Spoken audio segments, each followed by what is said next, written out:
여러 가지 방역의 문제를 뚫고 또 교회 와서 예배드린 여러분을 환영하고 주님 안에 좋은 일들이 한 주간 열매 맺기를 바랍니다. 한 달 동안도 참 어떻게 생활했는가, 또 한 주간 지내면서 여러분 얼굴 뵙고 또 마지막 주일을 이렇게 섬기게 된 걸 하나님께 감사를 드립니다. 어려운 세상의 역병이 있더라도 이겨내시고, 세상에 어려운 문제가 있더라도 여러분 이겨내시고, 오늘 주님을 바라보고 아름다운 나가는 저와 여러분 되길 간절히 바랍니다.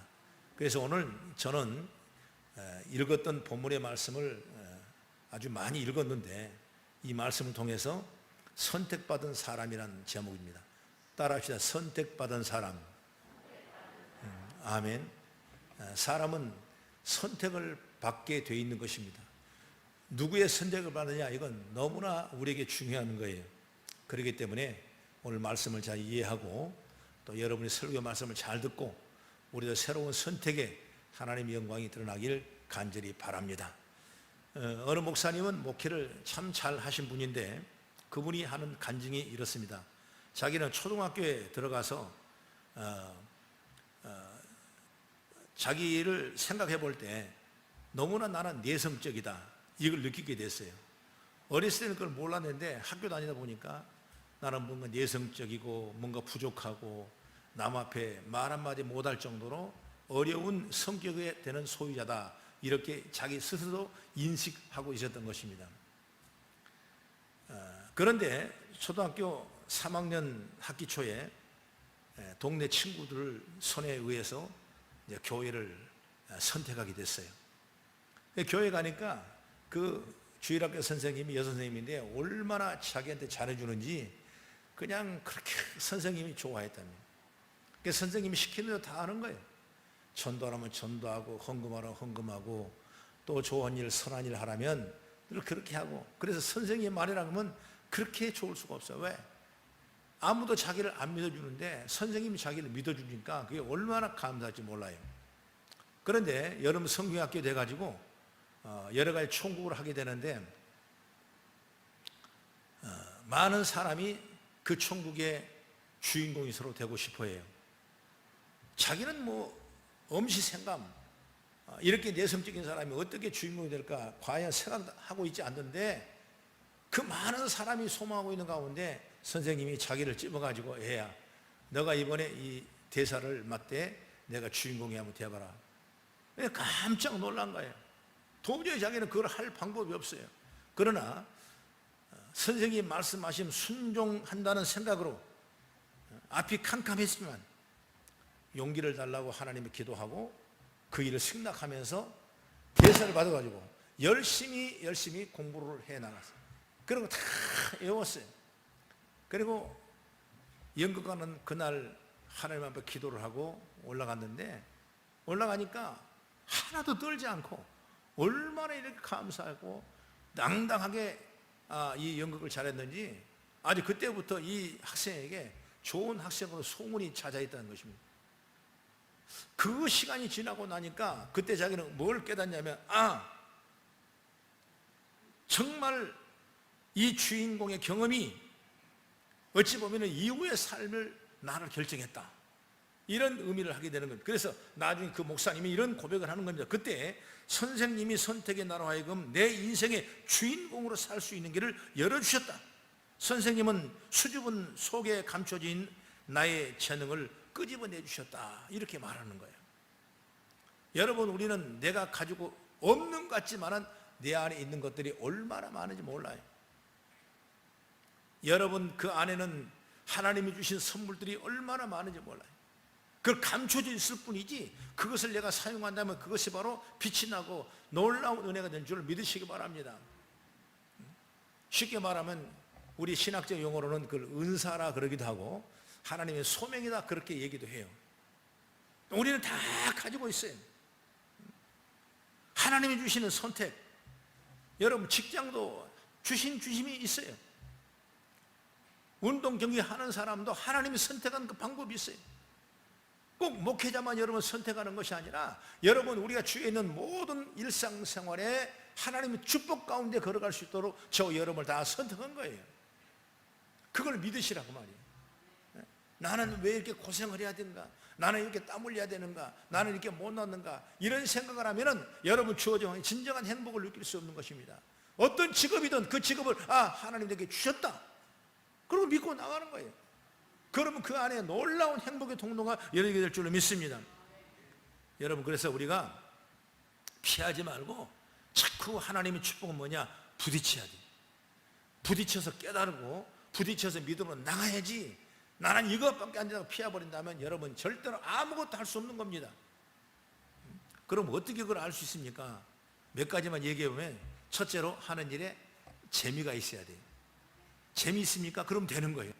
그 다음에 두 번째로 뭐냐면, 그것이 잘하고 있는가? 내가 잘한가? 내가 재미가 했는데 이거 정말 잘했는가? 이거 재주가 좋은가? 기술이 좋은가? 그러면 하나님 선택한 거예요. 그 마지막 세 번째 뭐냐면, 내가 하는 일이 옳은가? 이게 너무나 중요한 거거든요. 만약 여러분이 내가 잘하고 또 재미가 있고 그리고 옳지 않다면 그건 아니에요. 여러분 생각해 보세요. 소매치기가 기가 막히게 소매치기를 합니다. 눈 깜짝할지 못하게 빼는 거예요. 그거 은사예요, 은사. 재미가 있는 거예요. 뿐만 아니라 들키지도 않고 너무나 잘하는 거예요. 그럼 그것이 사명입니까?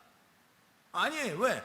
옳지 않기 때문에 안 되는 거예요. 그래서 이 삼박자가 맞아야 돼요. 내가 정말 재미가 있는가? 그리고 내가 잘하고 있는가? 그리고 이것이 하나님 앞에 옳은 일인가?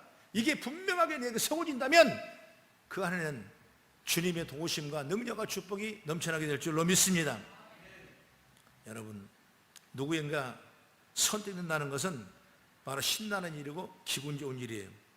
선택이 뒤따르는 혜택과 달라지는 삶이 반드시 보상되기 때문에 너무나 좋은 거예요.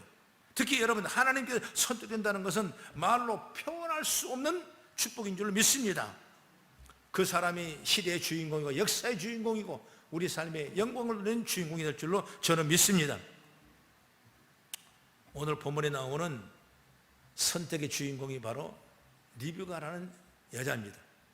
이 리브가는 하란 땅에 평범하게 살면서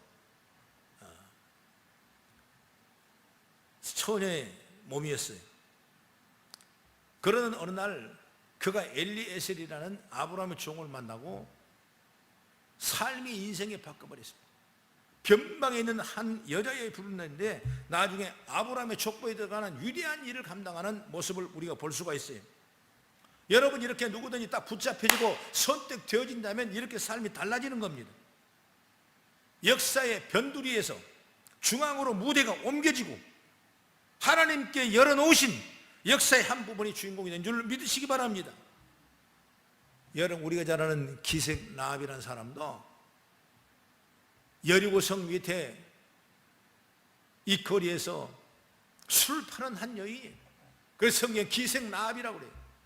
그러나 그가 누구가 하나님만 선택받으니까 여러분 역사에 기록된 놀라운 주인공으로 사용되는 걸 믿으시기 바랍니다. 여러 가지 얘기했지만 신약 성경에 누가복음 19장에 보면 누가 있습니까? 삭개오라는 사람이 나오는 거예요. 그는 어떤 사람입니까? 이스라엘 백성 나라의 세금을 거둬서 자기가 많이 치부하는, 크게 말하면 매국노 같은 그런 인식을 가지고 많은 사람은 손가락질 당한 사람인데 누구 선택을 받았으니까 예수님이 선택을 받은 거예요. 문제가 달라진 겁니다. 하나님께서는 이 누가복음에 나오는 이 삭개오에게 어떻게 말합니까? 너도 아브라함의 자손이라 하십니다. 여러분, 나라에 살 때는, 세상에 살 때는 욕을 먹고 나쁜 사람이라고 상대하지 않는 사람이었지만은 하나님이 선택 붙잡으니까 그는 아브라함의 자손이라, 이런 놀라운 사랑을 받는 거예요. 오늘 우리가 이 선택이라는 건 이렇게 좋은 거예요. 우리 하나님 앞에 저와 여러분이, 내 삶이, 내 가정이, 우리 자녀가 잘 선택돼서 주의 영광을 누리는 아름다운 모습이 채워지길 간절히 바랍니다. 오늘 본문에 나오는 리브가라는 여인을 통해서 바로 선택된 사람은 어때야 되는가라는 주제입니다. 어떤 주제냐면 바로 선택된 사람은 베풀기를 좋아하는 사람이에요. 나눠주기를 좋아하는 사람이고 배려하기를 좋아하는 사람이에요. 내 생각, 내 욕심, 내 뜻대로 사는 것이 아니라 여유를 가질 수 있는 풍성한 사람이에요. 오늘 성경을 읽어보던 본문의 말씀 보면 그런 얘기가 가득가득 채워져 있습니다. 이삭이 나이가 40이 됐는데 결혼을 아직 못했어요. 아버지 마음에 얼마나 마음이 분주하겠습니까? 이제 아버지도 나이가 많이 들었는데 내 아들, 약속의 아들, 나이 많아 낳은 아들, 그 아들이 결혼을 못하고 있으니까 아버지 마음이 얼마나 마음이 아프고 했어요. 기도 중에 엘리에셀이라는 종을 불러가지고, 엘리에셀아, 이 가나안 땅에는 이삭의 아내로 세울 사람이 없으니까 내 고향 하란 땅 메소포타미아에 가서 각 규수를 만나서 우리 아들 결혼 문제를 내가 해결 좀 해달라, 이런 부탁을 받고 그는 이 약대를 데리고 그리고 하란 땅에 먼 길을 가는 거예요. 거기는 이 엘리에셀이라는 고향도 아니고 아는 사람도 없고 누구한테 물어볼 것도 없는데 거기 가서 내 주인의 아들인 이삭의 아내를 선택한다는 거, 여러분 얼마나 어려운지를 몰라요. 물론 결혼도 쉬운 문제가 아닙니다. 왜? 결혼 상대자를 잘 알 수 없기 때문에 여러분 쉬운 문제가 아니에요. 우리 교회 거성교회 청년들, 우리 자매들 얼렁얼렁 결혼하셔서 주의 영광을 누리는 아름다운 모습이 되기를 간절히 바랍니다. 이 조정희 권사님은 아멘하네. 우리 청년들이 아멘해가지고, 나는 청년을 담당하고 있지만은 이렇게 얼굴도 보면 참 마음이 아파요. 내 자식 같은 그런 마음이야. 빨리빨리 좋은 사람 만나서 결혼해서 세울 텐데, 결혼이라 그게 쉽지 않아요. 왜? 다 자기 이상이 있거든. 이상이 있으면 아니라는 거예요. 내 이상에 따라야 된다. 그래서 늦게까지 결혼하지 않는 노총각이 친구가 그에게 물어봤어요. 자네는 왜 결혼을 안 하나? 노총각이 대답합니다. 나는 내 마음에 꼭 드는 이상적인 여자만 찾고 있거든. 그래 선을 몇 번을 봤는데 그렇게 못 찾았나? 그러니까 찾았지. 찾았는데 그 여자 역시 이상적인 남자만 찾더군. 여러분 서로 이렇게 되면 안 되는 거예요. 그러니까 15도 각도로 내려야 돼요. 여러분이 시선보다 좀 내려보면 내가 저 사람을 행복해 주겠다. 나보다 부족한 사람인데 내가 저 사람을 위해서 일하겠다. 아내도 마찬가지입니다. 나보다 부족하지만은 내 마음 생각을 가지고 좀 더 내 저분에게 도와주겠다. 그런 마음으로 했을 때 결혼이 되는 거예요. 저 집사람하고 나와도 결혼은 그냥 되는 건 아니에요.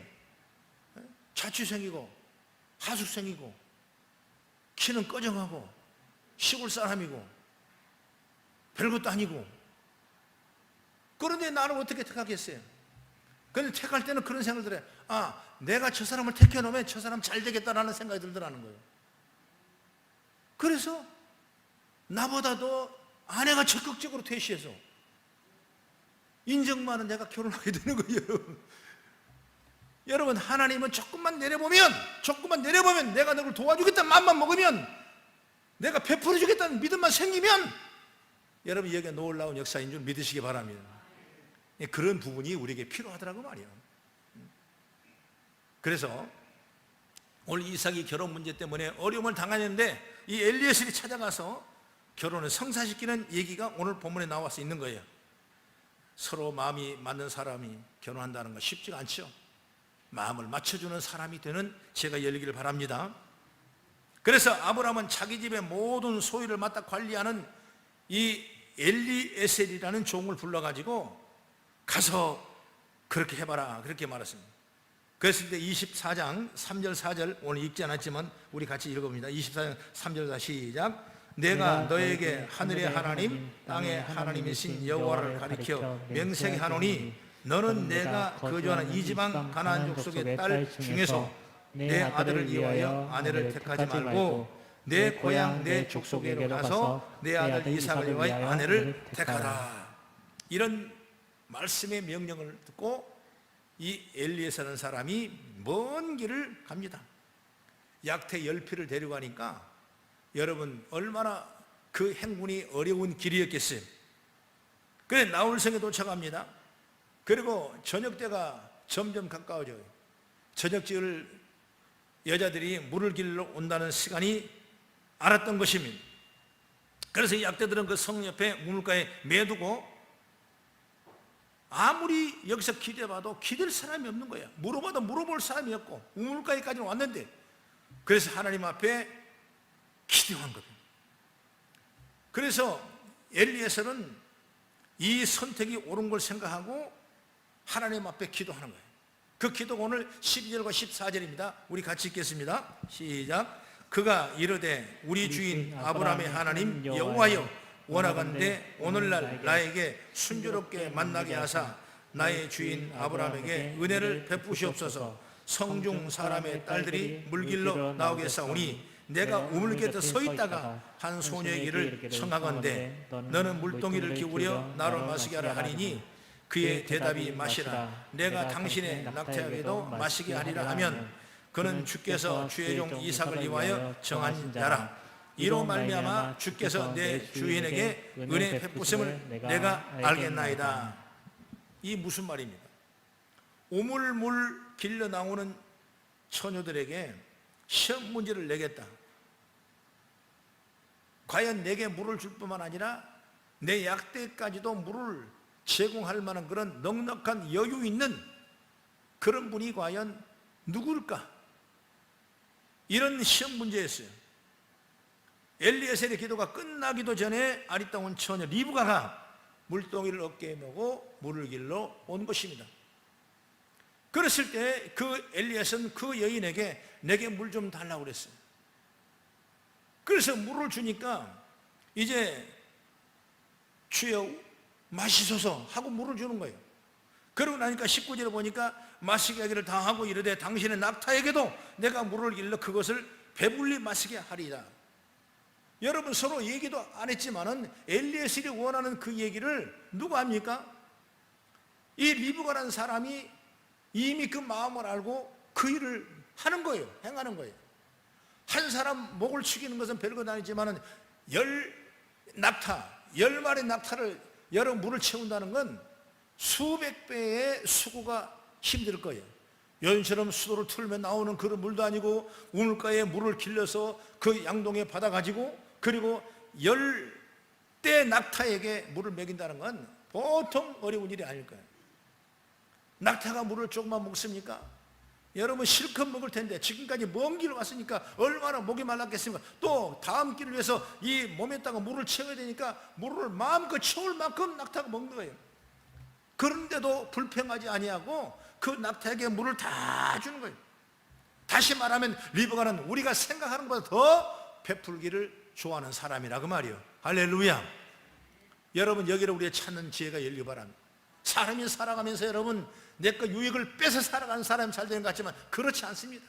여유를 가지십시오. 그리고 베푸십시오. 나 때문에 다른 사람이 유익되고 나 때문에 다른 사람이 잘 되고 나 때문에 다른 사람이 기분이 좋다면 우리가 그 일을 택했을 때 하나님은 우리를 선택한 놀라운 축복이 된 줄 믿으시기 바랍니다.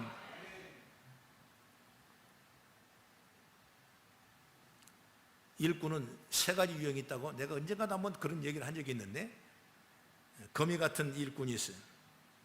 이 거미는 밤에 그물을 쳐놨다가 모르고 찾아오는 곤충을 잡아먹는 악한 사람, 피해를 주는 사람을 거미 같은 일꾼이라고 그래요. 또 개미 같은 일꾼이라고 그러죠. 개미는 얼마나 부지런합니까? 먹이 하나 있으면 벌떼처럼 찾아와가지고 먹이를 끌고 갑니다. 그러나 남을 위해 쓰지 않고 오직 자기를 위해 열심만 버는 거예요. 열심만. 내 먹고 살 것, 내 입고 쓸 것, 내 창고에 가득가득 채우고. 그래서 흙 속에 개미를 파놓으면 자기 양식이 얼마나 센지 몰라요. 옆 사람 안 보는 거예요. 어찌 보면 그럴 수도 있겠다라고 생각하지만은 하나님은 그런 사람을 원치 않은 거예요. 그럼 어떤 사람을 원하나? 벌꿀 같은 일꾼들을 생각하는 거예요. 여러분, 벌을 보십시오. 수백 미터를, 수 킬로를 지나가서 밀군을 찾아가지고 그 꽃가루를 가져와서 그 벌집을 만들고 꿀을 구하는 사람이 바로 벌이에요. 벌. 여러분, 벌꿀은 여러분 우리 인간에게 얼마나 유익합니까? 만약 벌이 죽어지고 벌이 멸망한다면 온 지구는 멸망할 수밖에 없다는 거예요. 이렇게 벌이란 건 우리 인생의 온 자연의 가장 유익한 쓰임받은 곤충이라고 말이에요. 오늘 우리도 여러분 너무나 피해자적인 얘기 같지만 우리 삶 자체가 그런 벌꿀 같은, 그런 꿀벌 같은 인생이 되는 사람이 되자고 말이에요. 그럼 하나님 얼마나 기뻐하시겠어요. 여러분 교회도 그런 교회가 돼야 돼요. 우리 성도 그런 교회 되고, 여러분 기업도 그런 교회가 된 줄 믿으시기 바랍니다. 여러분 우리가 선택받은 삶을 원한다면 새겨야 될 마음이 꼭 있어야 돼요. 하나는 뭐냐? 내가 가진 모든 것은 하나님께 주신 것이다. 다 하나님 주셨어요. 그런데 내가 수고를 했죠. 내가 땀을 흘렸죠. 그러나 그걸 누가 주시냐? 하나님이 다 주신 거라고 말이에요. 또 하나는 뭐냐면 어차피 내가 가지고 있는 것 하나도 가져갈 것이 없다는 것을 아는 것입니다. 그러면 되는 거예요. 우리가 가져갈 것 없어요, 여러분. 맨주먹으로 왔기 때문에 나 결국 우리가 갈 때는 맨주먹으로 갈 수밖에 없는 거예요. 그러면 그동안 그걸 살아오면서 주님을 위하여 헌신하고 봉사하고 주의 뜻을 쓰임받는 우리가 됐을 때 큰 영광이 저와 여러분 통해 일어나게 될 줄로 믿으시기 바랍니다. 그런 믿음을 가져 이게 베푸는 삶이 된다.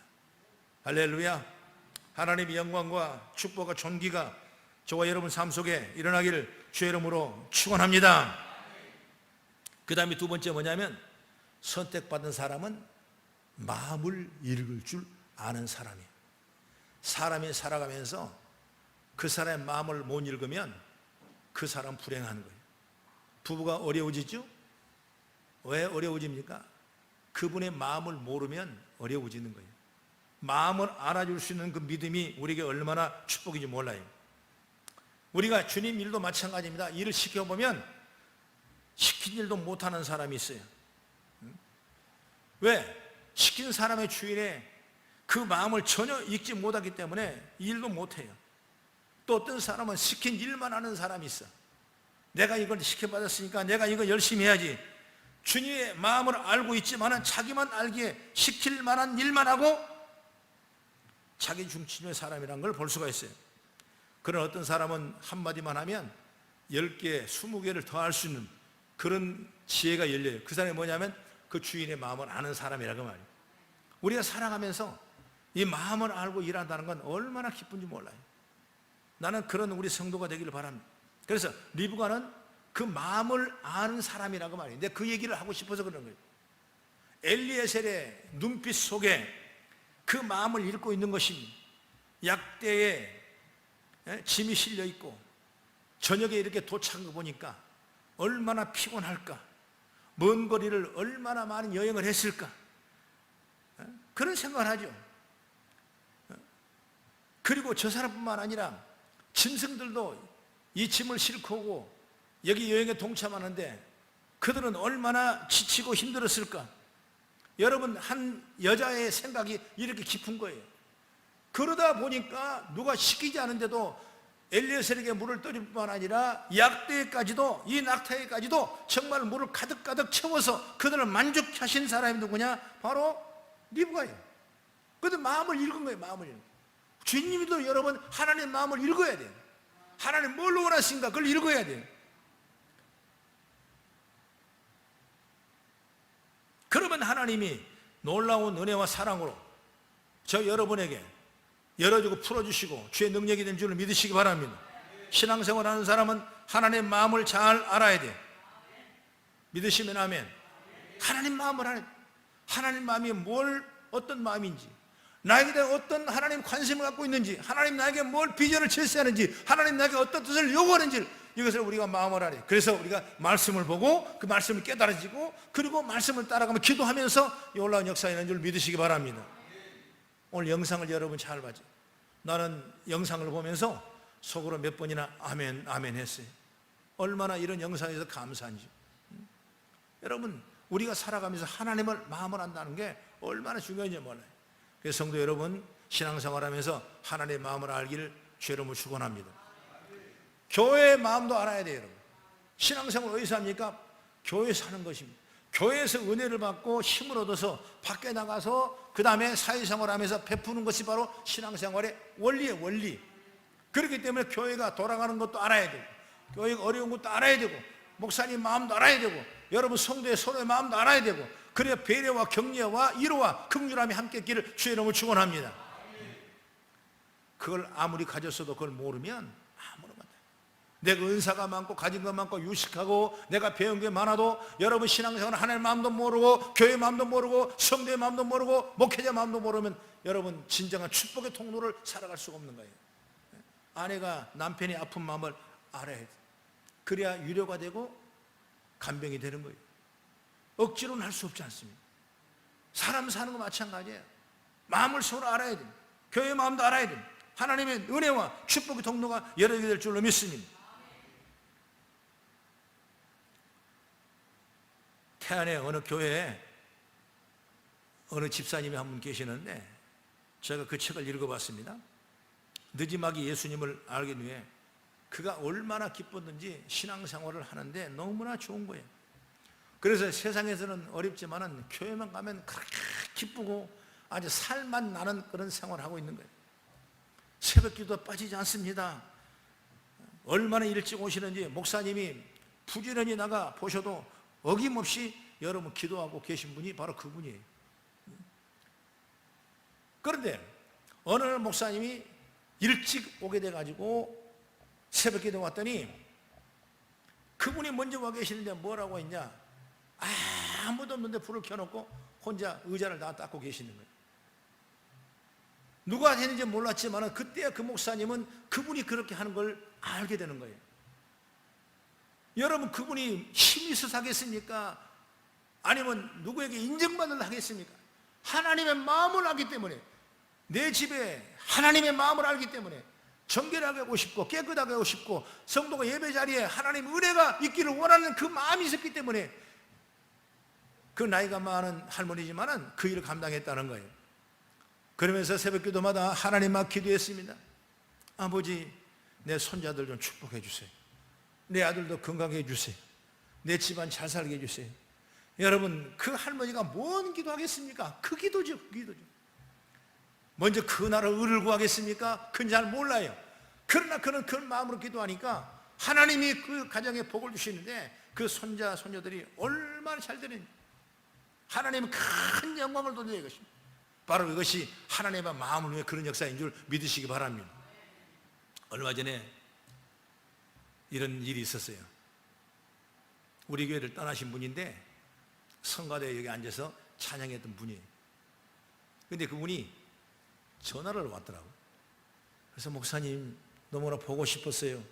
저는 서울에 있는데 잘 있습니다. 아, 그러시냐고. 저는 사실 교회를 떠나신 분들은 별로 관심이 없어요. 왜? 계신 분도 너무나 어려운데 멀리 계신 분까지 뭐 관심합니까? 저는 문자 같은 그런 거 잘 안 해요. 그런데 그분이 전화로 온 거예요. 요즘 코로나 때문에 교회가 많이 어렵다는 마음도, 그래서 좀 나도 느낌이 좀 있더라고. 필이 떠오는 거 있잖아요. 그래서 목사는 그게 예감하거든요. 그래서 아이고 교회도 죽겠습니다. 교회도 보통 힘든 게 아닙니다. 막 거기도 힘들죠. 거기도 힘들죠. 그냥 목사님, 제가 목사님 한 번도 안부 전에도 못하고 너무나 마음이 아프고 교회가 얼마나 어려운가. 자기는 거성교회 다니면서 은혜를 많이 받았는데 나는 너무 좋았는데 직장이 서울로 옮겨진 바람에 제가 거성교회를 그만뒀는데 내가 목사님 앞에 교회가 어렵다는 걸 내가 알게 되고 이렇게 전화를 올렸습니다. 그러면서 통장 번호를 주시면 제가 입금해 드리겠습니다. 사진을 찍어 통장을 줬더니 바로 봤더니 100만 원을 입금을 했더라고요. 멀리 계신 분이야. 이미 교회를 떠난 분이야. 그래도 그 마음에는 늘 하나님이 계시기 때문에 그 일을 하는 거야. 여러분, 내 집이 부유하고 넉넉하고 자녀가 잘 되고 여러분 누구한테 무시당하지 않을 만큼 대단한 풍성한 믿음을 가지고 있다 할지라도 돈 만 원 하는데 얼마나 인색하고 그런 사람이 얼마나 많은지 몰라요. 그건 하나님의 마음을 모르는 거야. 교회의 마음을 모르는 거야. 사람의 마음을 모르는 거야. 자기 잘나, 자기는 주제에, 자기 믿음 주제에 자기는 잘 살고 있지만은 여러분 배려한 마음이 없는 거야. 리브가라는 사람은 여러분 이방의 사람이고 그가 아브라함의 며느리가 될 수 있는 그런 놀라운 조건이 하나도 없었습니다. 누가 감히 남산 밑에 서울역 앞에서 김서방을 찾으면 찾을 수가 있겠습니까? 못 찾는 거예요. 그건 하나님이 역사하니까 리브가의 그 마음을, 베풀기를 원하는 마음을, 남에게 좋은 걸 해주기를 원하는 마음을 이미 알고 있기 때문에 하나님은 그에게 손길을 내미시고 하나님이 역사하셔서 리브가를 엘리에셀이 만나게 되고 그 발로 바로 약대를 타고 아브라함 집에 도착해서 그리고 이삭과 결혼해서 오늘 이스라엘 민족의 씨를 이어가는, 족보를 이어가는 위대한 통로인 줄 믿으시기 바랍니다. 여러분, 이처럼 우리는 하나님의 선택은 자손 대대로 축복으로 역사한다는 걸 기억하시길 주의 이름으로 축원합니다. 성도 여러분, 하나님께 선택받은 삶을 사시기를 바라요. 쓰임받은 삶을 살기를 바랍니다. 하나님은 저와 여러분을 쓰기를 원하는 거예요. 나의 부정한 것도 아시고 나의 안 좋은 것도 아시고 나의 잘못된 버릇도 아시지만 그런 하나님께서는 내가 청소됐다면, 내가 쓰임받은 그릇만 됐다면 하나님이 무한정 부어주시고 싶은 마음인 줄 믿으시기 바랍니다. 고린도서 3장 23절에 말합니다. 무슨 일을 하든지 마음을 다하여 죽게 하듯 하고 사람에게 하듯 하지 말라 그랬습니다. 성경은 바울 사도는 이렇게 말합니다. 디모데후서 2장 23절 24절의 말씀 보면, 우리 띄워줄 수 있나요? 시작. 큰 집에는 금그릇과 은그릇뿐만 아니라 나무그릇과 질그릇도 있어 귀하게 쓰는 것도 있고 천하게 쓰는 것도 있나니, 그러므로 누구든지 이런 것에서 자기를 깨끗하게 하면 귀히 쓰는 것이 되어 거룩하고 주인의 쓰심에 합당하며 모든 선한 일에 준비되니라. 이렇게 말씀하고 있어요. 큰 그릇도 있죠. 큰 집에는 누굽니까? 교회입니다. 교회는 금 같은 그릇이 있습니다. 여러분, 보배 같은 은그릇도 있습니다. 이건 세상 사람이 볼 때 야, 정말 멋있다, 너무 좋다, 너무나 훌륭하다, 이렇게만 생각 판단할 수 있어요. 그러나 때로는 질그릇도 있고 나무 그릇도 있는 거예요. 우리가 육신적으로 판단할 때 아이고 어렵네, 힘드네, 안 되겠네, 이런 불우라고 생각할 수가 있는 거예요. 그래, 하나님은 어느 그릇에 사용하느냐, 이 그릇을 내가 나무 그릇이든 아니면 질그릇이든가, 하나님은 청소되어 있는 그릇을 사용한 줄 믿으시기 바랍니다. 오늘날 우리가 쓰임받은 거 뭐냐? 날마다 씻어가는 거예요. 주님의 그릇을 사용할 수 있도록 나를 날마다 씻겨가는 거예요. 기도하고 찬송하고 예비하며 여러분 말씀 듣고 따라가면 내 비록 나무 그릇, 질그릇 같지만은, 깨지기 쉬운 그릇 같지만은 깨끗해지면 하나님이 그 그릇에 내가 상상하지 못할 만큼 축복을 열어주고 담아준 줄 믿으시기 바랍니다. 그게 바로 선택받은 사람들의 모습이에요. 오늘 저 여러분이, 우리 교회가 여러분 꼭 이 빌정과 지혜를 가지고 나가는 은혜 역사의 길을 주의 이름으로 축원합니다. 성도 여러분, 하나님께 선택받은 삶을 사십시다. 하나님께서 내게 주신 것들에 내 것이 아닌 줄 알고 베푸는 사람을 눈여겨봅시다. 그리고 하나님의 마음을 읽고 주인의 의식을 가지고 맡겨주신 일에 충성한 자녀를 선택하는 사실을 깨닫기를 간절히 바랍니다. 신앙이란 것은 찾아서 하는 것이 아니요, 알아서 하는 것입니다. 그럴 때 내 자신도 재미가 있고, 내가 베풀 때 내가 기쁨이 있고, 내가 일할 때 비전이 생기고, 내가 일할 때 꿈이 생기는 역사인 줄 믿으시기 바랍니다. 하나님 계획한 선한 일들이 선택받은 리브가를 통해서 이루어진 것처럼 오늘 우리들도 주님 나라에, 주님 영광을 위하여 우리 교회가 선택되고 여러분이 선택됐다는 사실을 확실히 갖고 믿음으로 살아가는 여러분이 되기를 주의 이름으로 축원합니다. 기도하겠습니다.